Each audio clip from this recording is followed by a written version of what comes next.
We're going to get right to the very latest on those new warnings for the middle of the country. More tornadoes expected across the Midwest, all the way from Texas to Michigan. Those pictures are remarkable, Sam. I mean, and this is happening everywhere. Yeah, it will be by the weekend. We're looking into Saturday, Sunday, and we're going to even show you how it lasts into Monday. Amy, when you see things like this, we've had a very quiet tornado season. We've had so much cold air in place in the country. And so now we get those warmer temperatures, and here goes the tornado season. I do want to mention briefly that Granbury, the National Weather Service has been looking into this. These are preliminary reports. When you see something like this is the foundation of a house, and this isn't after someone came in and cleaned it up. This is right after the storm. The house taken off the foundation. So when you see something like this, and we saw it yesterday and we were talking in the office, this looks like the damage of an EF4, and indeed the Weather Service has said it probably is anywhere from 166 to 200 miles per hour. It's a devastating storm. They're talking about the dead or the bodies being found inside houses and thrown outside houses. So it's just devastating, the kind of damage, and a reminder to us that today, this is where the storms could light up in that area from Jackson to Memphis and Billings and Rapid City, two areas. But over the weekend,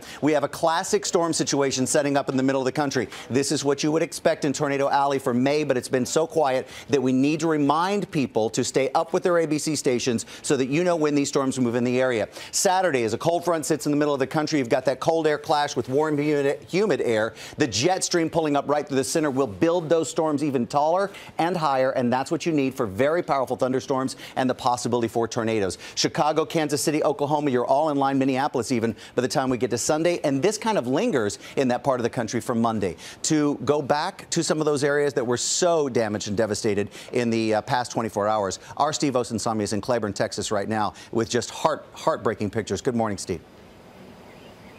Good morning, Sam. The family that lives here says that someone was clearly watching over them. The roof was torn off, the house shaken up, the walls knocked down. It looks like someone put this home in a blender and hit mix. They made it out alive by hiding out in this bathroom back here. Police have surrounded this neighborhood because they say it's unsafe for families to be here. Oh my God! Look at it, it's right above us! Holy! One tornado would have been painful enough, but this morning the National Weather Service confirms that there were 16 of them tearing through northern Texas Wednesday, including this EF4 monster with winds up to 200 miles an hour. I was screaming, oh my God, it's over, you know, we're gone. From the sky, the aftermath is even more heartbreaking. This was Granbury, Texas before the disaster. Blocks of homes, many of them built by Habitat for Humanity for families in need. This morning, this is what's left. Piles of rubble, shattered walls, and shattered dreams. Oh my gosh! The door just like shaking really bad. From the street, it's even more disheartening. Family cars tossed around like Hot Wheels. Windows exploded into flying daggers. And this morning, nearly 3,500 homes and businesses here are still without power.